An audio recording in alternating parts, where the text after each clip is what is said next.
Je suis le domaine Mourgui. On est situé au Pays Basque, à côté de Saint-Jean-Pied-de-Port, qui est la capitale de la Basse-Navarre. Voilà, c'est un domaine où on fait du vin d'appellation de l'Irulégui. C'est la seule appellation du Pays Basque. Ce sont des vignes qui sont tout en terrasse, à flanc de montagne.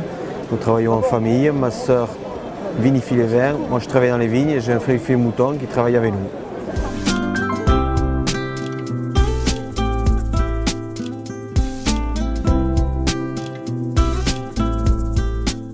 Sur la pierre de la maison, parce qu'au Pays Basque la maison c'est très important, Etxea, c'est la maison, ça veut dire la maison en français, c'est le socle de la famille, et sur la pierre de la maison il y a le nom de la maison et avec des grappes de raisin de la vigne qui est sculptée dessus. Alors la vigne a toujours été quelque chose d'important chez nous. On est remonté jusqu'à la Révolution, et après on a des problèmes. Il faut qu'on aille maintenant sur le côté Pays Basque espagnol pour retrouver un petit peu des traces de nouveau. Parce qu'on viendrait d'Alaba, on viendrait d'une province du Pays Basque espagnol.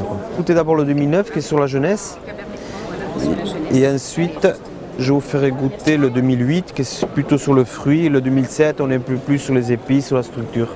Alors on propose aujourd'hui, on fait deux vins, on fait un vin rouge et un vin rosé. Voilà. Les rosés, ce sont des rosés de pressurage, c'est-à-dire que c'est fait comme un blanc. On a mis les raisins, on les presse directement et on vinifie ça comme un blanc. Ce sont des rosés secs qui accompagnent tout ce qui est viande blanche, poisson grillé, charcuterie, toutes les salades. Et même, on le boit même beaucoup en apéritif avec des bouts de jambon, des tapas. Et ensuite les vins rouges, on ne fait qu'un vin rouge qu'on décline sur 3 millésimes.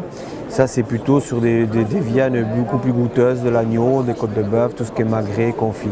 Voilà, ce sont des vins qu'on peut boire sur la jeunesse, mais qui sont des vins qui vont évoluer encore pendant 9-10 ans. Chez nous, le verret se porte facilement. Après la Chistera, c'est vrai que les gens qui viennent en vacances au Pays Basque, quand ils voient la Chistera, ils nous identifient. Ils nous l'identifient géographiquement plus facilement. On leur dit qu'au Pays Basque, il y a beaucoup de choses. Il y a une culture, il y a la pelote, il y a le rugby et une culture et la langue. Et on est attaché, du bon vin et des bons fromages. On a le souirati aussi, on a le piment d'Espelette et bientôt on aura une appellation avec le porc basque aussi.